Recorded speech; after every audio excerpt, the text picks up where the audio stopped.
Okay, so it is time for Free Speech Friday, brought to you by the good guys, the hard-working team at the Free Speech Union. So we do appreciate their support for Free Speech Friday. We're joined by Auckland Councillor, former National Party Minister, National MP, Maurice Williamson. G'day, Maurice. Good morning. Nice to have you on, mate. And Leo Molloy. Well, he once went for the Mayoralty, and also, of course, he is a restaurateur and a bar owner and successful at all those things as well. Leo, g'day, mate. Nice to have you on. Morning, Duncan. How are you, mate? Good morning, Maurice. Really, really well. Good morning. Good morning, Leo. Maurice, I might kick it off with you. So it was a number of days ago now that Destiny Church went up to the Pride Parade and did their big haka, and then they also stormed their library. What was your take on that? I thought it was absolutely disgraceful. I thought the behaviour was intimidating. I thought the stuff in the library was just an outrage. And for someone who's supposed to be a church, I mean, give us a break. You know, that's just thuggery at its worst. Yeah, it's not the way to protest, is it? Leo, what's your take? Mixed feelings. I mean, I don't understand what the guy was doing in the library, Hugo Guerra, whatever his name was, and I don't know what he was dressed in. He doesn't get mentioned in any of the reports, but if he was there trying to entice or mislead young children in some way, shape or form, then I don't approve of that. But that said, I went to the Pride Parade. I sat up in the long room with Miss Ribena and Wayne from Family Bar, and we had a very good time. They were all outside. National Party was there, Murray Party was there. Everybody had a float, so it was all good fun, I thought. But yes, I don't really approve of what Brian did. I wish he wouldn't do that sort of thing occasionally, but sometimes you just got to get more context to the story. Yeah. I'd be a big fan of reviewing their tax deductibility status. I really would. Yeah, I bet you would too. Why am I surprised to hear that, Maurice? No, but seriously, I mean, look, Brian, it's not all bad. They'll be doing some good work in some parts of that wider church, but I just wonder if they're a political movement rather than a church. Maurice, are they really a church? Are they really deserving charitable status? I wonder if it's completely wrong now. Completely absolutely wrong. not. And you can't actually gloss over the sort of the screaming, yelling haka right in the face of the police standing there in Ponsonby Road, and you just can't gloss over the behaviour in the library. That is not what you would call trying to put your point over, whatever. Whether you like what people were doing or not, that's a different issue. Behaviour like that, I just think, just absolutely excludes you from the protection of, we're a church, so we've got tax-free status. Yeah, Leo, that pushing up the stairs and everything, it's pretty unseemly, and it's not the way to protest. It's frightening for the people upstairs, whether or not they're drag queens and reading to kids or whatever. And no one's forcing anyone to go up there and do that. It's all by choice. And so it's not the Kiwi way. Protest fine, but that's thuggery and violent, and it scares people. Yes, that's true, and that's what the young part of Brian's movement are clearly guilty of, is just overstepping the mark and flexing their muscles too much. I think Brian did have good intentions, but yes, I take your point, and I take Maurice's point. I think it's just one of those tricky situations, isn't it?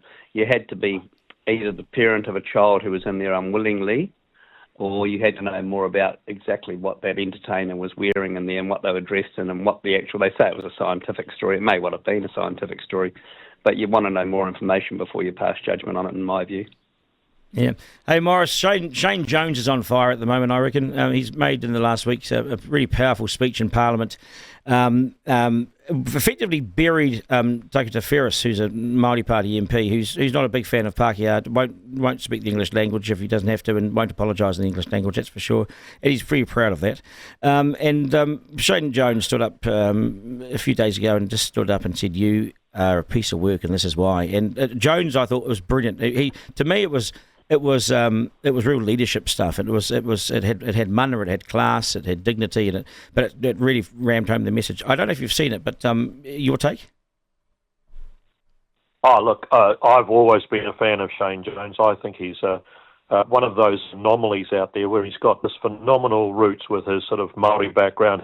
His language, his te reo skills are just phenomenal. He knows his stuff. He knows his history. He knows all of the background, how various things have developed within Māoridom.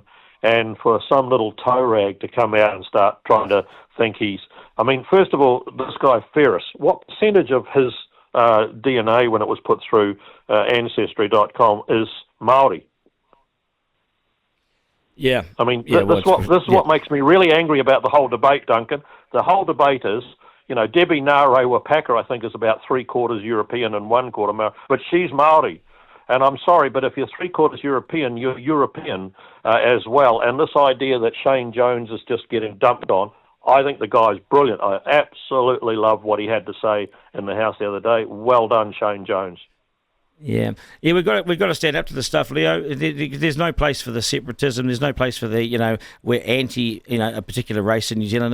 There's just no future in it, Leo. I don't know what you think, mate, but it's just there's no. I don't think that New Zealand is in a good place if we continue down that path. Well, I'm a huge Shane Jones fan and Winston fan, the whole coalition for that matter, but I particularly love those two. So anything he's saying, I don't even question it, unlike some leaders around the globe who you might take bits and pieces out of their conversation and say, that's good, that's not good. I think everything Shane Jones says is good and everything he says is true. So it's like when we had that non-binary green person who paraded down the middle of Parliament to get inaugurated by Jerry, what's his name, Benjamin Doyle, wasn't it? I mean, he was just there to be taking the piss out of, surely, wasn't he? Duncan, can I back the truck up fractionally? Can I back the truck up fractionally on this stuff? I was born up on a farm in Matamata, and my old papa used to tell me, one of the worst things in the world is racism, and that's where you treat people differently because of their race. And I've always grown up believing it is the worst thing you can do is to discriminate against people because of their race. When you say that nowadays, you're called a racist.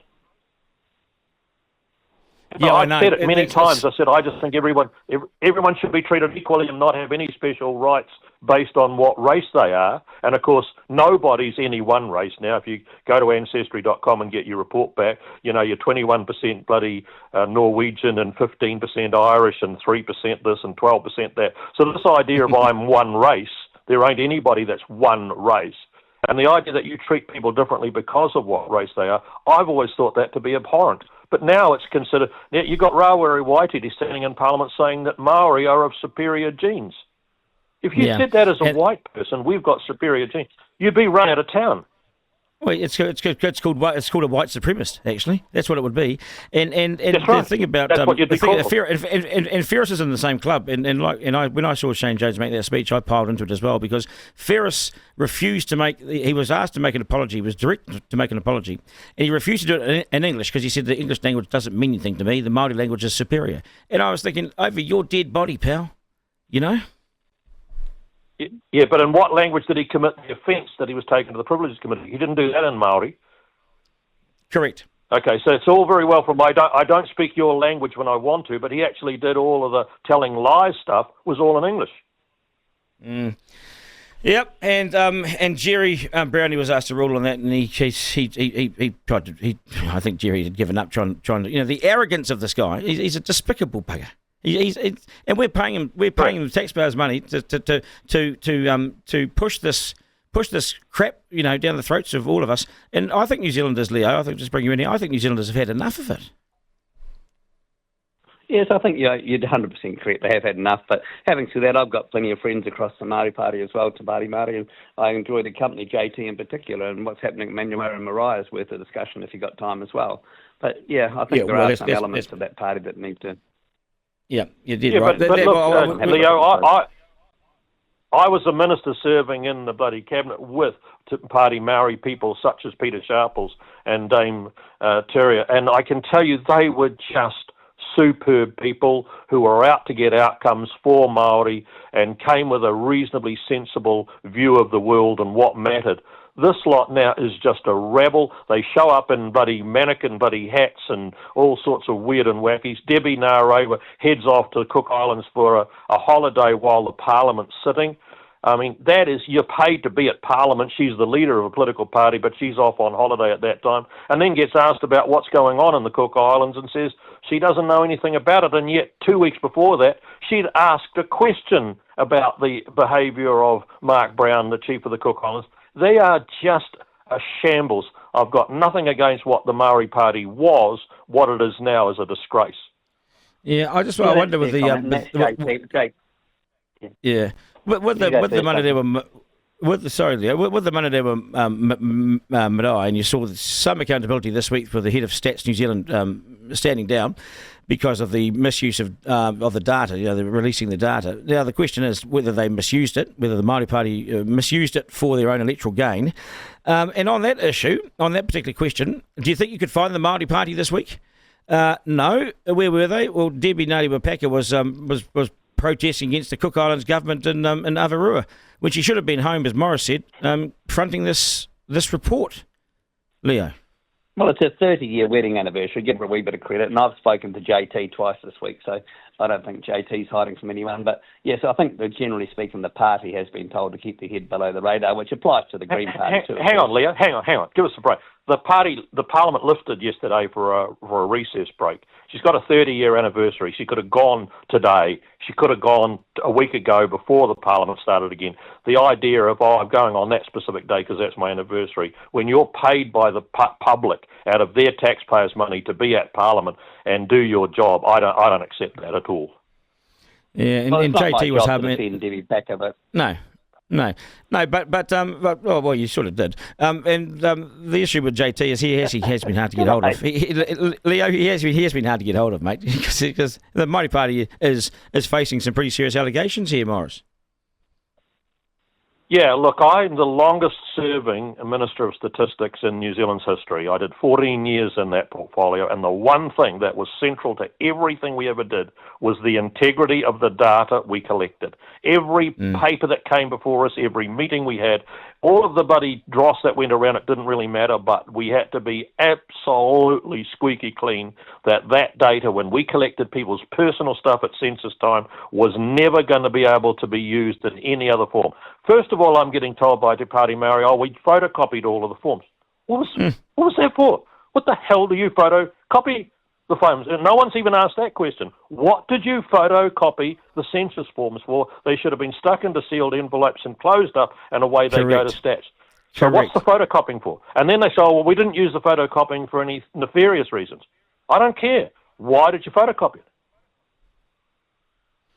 Yeah, it's some serious questions, and the police are looking into this. There'll be some answers at some stage, but justice needs to be seen to be pretty swift as well, Morris, because otherwise, it's going to be another year goes by.